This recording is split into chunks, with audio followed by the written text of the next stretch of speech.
Hey KGA, KACS members, we're here today with Jennifer Hatcher, who is Senior Vice President for Government Relations with the Food Marketing Institute, or FMI, in Crystal City, Virginia, in the Washington area.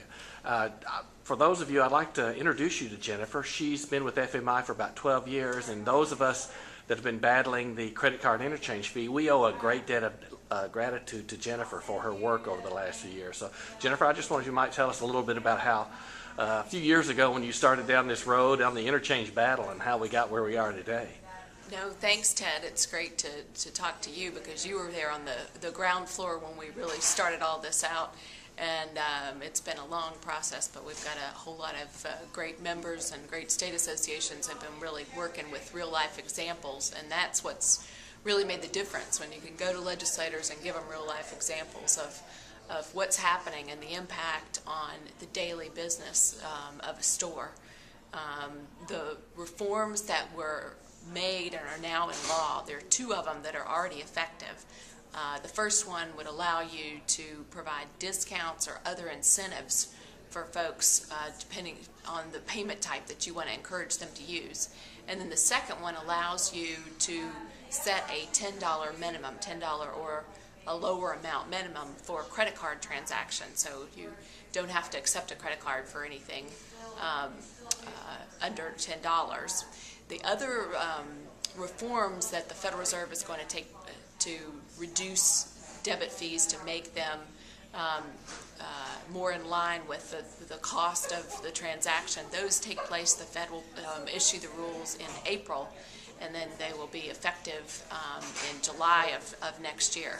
So there's a time period where we're going to be collecting a lot of information and talking with the Federal Reserve and trying to really make the case on these, where what's a reasonable and proportional fee for those transactions. Clearly what we have right now isn't.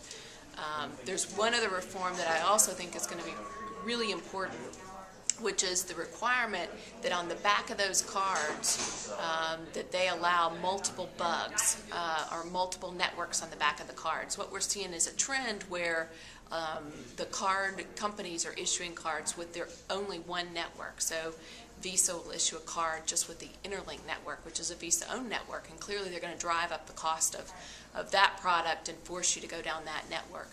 We used to have a system where we had about 24 different regional networks, and you could choose the one that was the lowest cost to send your transactions through.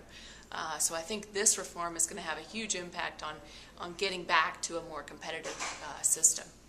Well, I can't tell you all that the battle Jennifer and the FMI crew and the other folks involved have gone through the last few years has just been incredible.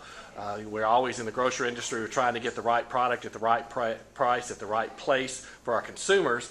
But I do have to tell you that FMI had the right product at the right time here to get this done on behalf of retailers. This has been an incredible crusade, and we've got some more things to do in the future, Jennifer. I guess start laying the groundwork for what's round 2, I think. Absolutely. There are going to be a number of other rounds after this one, but it sure is great to have a victory under our belts. And thanks for the opportunity to talk with folks about it today. Well, I just want to thank you for your leadership in getting this done. She stuck with it. I tell you what, it's been 12 years, and we all owe a big debt of gratitude to Jennifer and FMI.